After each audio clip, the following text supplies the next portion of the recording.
বন্ধুরা, এই শাকটাকে কি চিনতে পাচ্ছেন? আমরা তো এটাকে বেলে শাক বলি, আপনারা নিশ্চয়ই ভেতর শাক বলেন।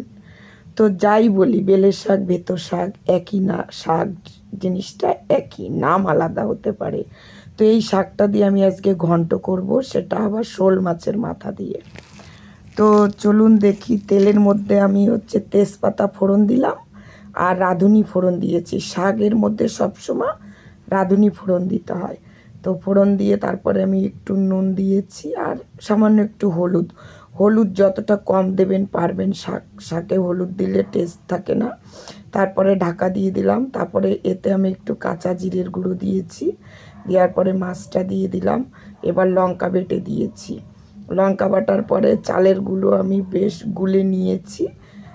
গুলে নিয়ে একটু হালকা জলে গুলে তারপরে এটাকে দিয়ে নামিয়ে দিয়েছি। এইভাবে করে খেয়ে দেখুন, রেসিপিটা দারুণ লাগে।